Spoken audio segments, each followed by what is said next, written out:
Kag sa numero 1 sa mga balita, subong nga adlaw.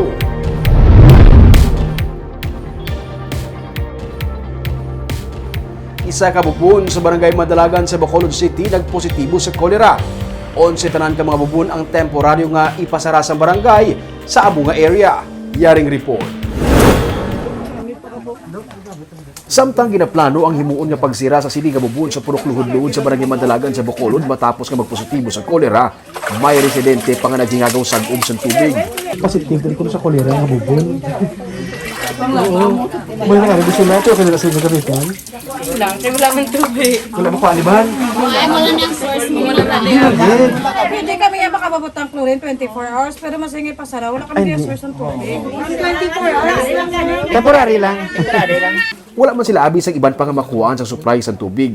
Ila lang man inikuno nga ginagamit sa paglabakag sa kusina. Pero gipatagan sila ni Dr. Grace Tan, ang pamuno sa Environment Sanitation Division sa City Health Office, nga pwede sila sa gihapon malatnan sa balatian kung dili sila nagakuha sang inughuga sa ilang nga pinggan, baso, kutsara kag tinidor. Sige, panghugas na po sa kitchen. Sa kusina, sa pagpinggan lang siya mo.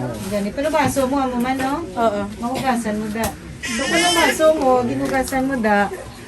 May contaminant na nga daan. Pag inom mo, gamit mo, contaminated ka na. Actually, subong naman lang na siya natabos, yung dugay-dugay, napila na Yeah, precisely, ma'am. Hindi ka nakambal nga, ano mo. Gikasugtan sa mga residente sa City Health kag sang barangay nga bubuan anay sang chlorine ang among nga bubon kag siradaan sa sulod sa 24 oras antes magamit liwat. Sunod sa kay punong barangay Paul Anieve, temporaryo anay nga pagasiradaan ang mga bubon sa among nga lugar para man maproteksyonan ang mga pumuluyo. Temporary lang closure, umbutangan tanay isang chlorine, tapos temporary closure for 24 hours.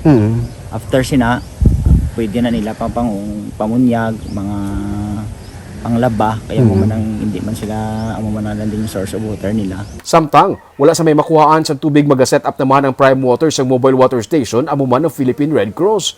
Sunod sa kaitan, kagabi nagwa ang resulta nga positibo sa kolera ang among nga bubon. Kay may ara nga reported nga nagalupot. Dire.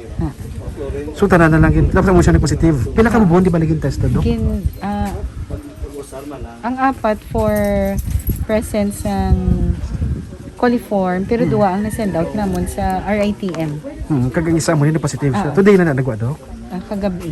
Ang barangay Madalagan ang may isa man ka-confirmed cholera case, 15 na tanan sa Bacolod. May set up man ang mga residente nga sistema para makarekta sa ilang mga banyo kag kusina ang tubig gikan sa bubon. Ginabisuhan sila nga tinuan man ini kag pang-islan kay mahigko na. Ipasemento man sa barangay ang palibot sa bubon kag pabutangan sang mga taklob.